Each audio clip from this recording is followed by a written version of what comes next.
महाभारत का युद्ध चल रहा था। कौरवों की ओर से पितामह भीष्म लड़ रहे थे और पांडवों का साथ भगवान श्री कृष्ण दे रहे थे। युद्ध अपने चरम पर पहुंच चुका था। कौरवों की सेना में हाहाकार मच जाता जब अर्जुन का बाण चलता। रोज शाम जब युद्ध समाप्त होता तो सब अपने अपने शिविर में लौट जाते।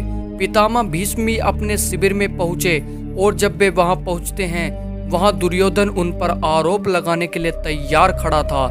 दुर्योधन उनसे कहता है, हे पितामह, मुझे लगता है आप अपनी पूरी ताकत के साथ युद्ध कर ही नहीं रहे। ऐसा लगता है आप हमारी तरफ से नहीं बल्कि उन पांडवों की तरफ से युद्ध कर रहे हैं। आप पांडवों का वध क्यों नहीं करते? रोज शाम में दुर्योधन यही आरोप पितामह पर लगाता। एक दिन पितामह भीष्म युद्ध के बाद जब अपने शिविर में पहुंचे तो दुर्योधन ने आते ही उन पर आरोप लगाना शुरू कर दिया। पितामह भीष्म अब तंग आ चुके थे और उन्होंने गुस्से में प्रतिज्ञा ली, मैं गंगापुत्र भीष्म कल युद्ध भूमि में उतरूंगा और पांडवों का वध करूंगा। इस धरती को निष्पांडव कर दूंगा।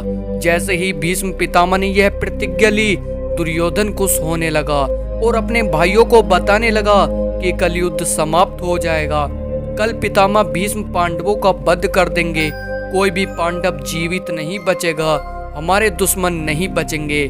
जब यही बात पांडवों के शिविर में पहुंची और पांडवों की पत्नी द्रौपदी को यह बात पता चली तो उन्हें अनर्थ होने की आशंका हुई। द्रौपदी भगवान श्री कृष्ण के पास पहुंची और बोली, हे सखा, हमें बचाइए, मेरे पति पर संकट आ चुका है। पितामह भीष्म ने प्रतिज्ञा ली है कि वह कल पांडवों का वध कर देंगे। इस समस्या का समाधान कीजिए केशव, आपकी ही वजह से ये सारा युद्ध हो रहा है। भगवान श्री कृष्ण ने द्रौपदी को समझाया कि यह युद्ध मेरी वजह से नहीं बल्कि ये युद्ध हर किसी के अपने कर्म की वजह से हो रहा है। और रही बात समस्या के समाधान की, तो इस समस्या का समाधान जरूर निकलेगा। भगवान श्री कृष्ण ने द्रौपदी को समाधान बताते हुए कहा कि चलो हमें भीष्म पितामह के शिविर में चलना चाहिए। भगवान श्री कृष्ण शिविर के बाहर खड़े रहे और द्रौपदी को अंदर भेजा। वहां पर भीष्म पितामह ध्यान में मगन बैठे थे। वहां जाकर द्रौपदी ने भीष्म पितामह को प्रणाम किया। तभी पितामह ने बिना देखे ही द्रौपदी को आशीर्वाद दिया, अखंड सौभाग्यवती भव। जब उन्होंने देखा कि सामने द्रौपदी खड़ी हुई है तो वह संकट में पड़ गए। पितामह भीष्म ने द्रौपदी से कहा, पुत्री, तुमने मुझसे ये क्या अनर्थ करवा दिया?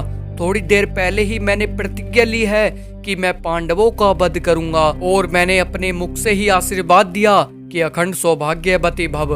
मैं तो बड़े धर्म संकट में पड़ गया हूँ। यह तुमसे किसने करवाया है? तुम तो यह नहीं कर सकती।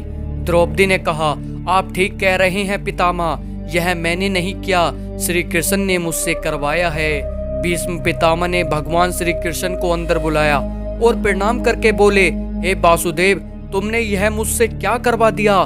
मेरी प्रतिज्ञा को मेरे ही वचन से तोड़वा दिया। मेरी समस्या का समाधान कीजिए गिरधर।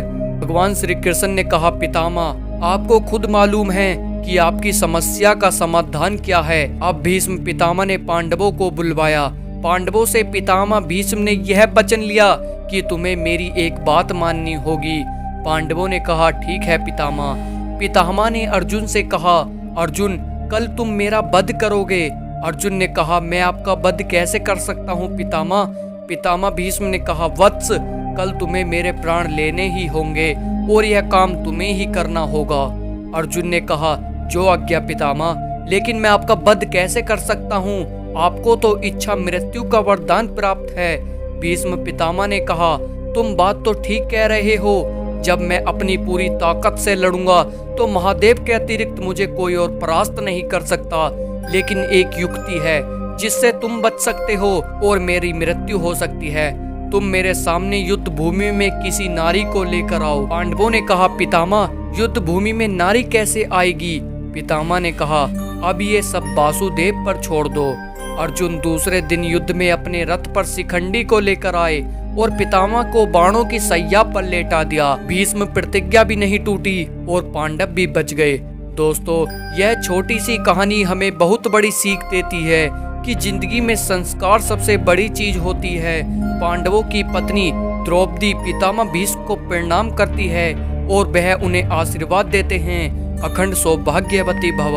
हमको अपने संस्कार नहीं भूलने चाहिए, क्योंकि संस्कार जिंदा रहेंगे तो हम जिंदा रहेंगे।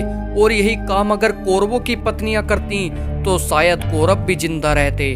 और दूसरी बड़ी बात यह है कि जिंदगी में हर समस्या का समाधान है। चाहे कितने बड़े संकट आ जाएं, लेकिन संकट का समाधान अवश्य होता है। और इस संसार में ऐसी कोई समस्या है ही नहीं जिसका समाधान न हो। तो मित्रों, ये थी आज की वीडियो। उम्मीद करता हूँ ये वीडियो आपको पसंद आई होगी। अगर वीडियो पसंद आई हो तो इस वीडियो में एक लाइक जरूर कर दीजिएगा।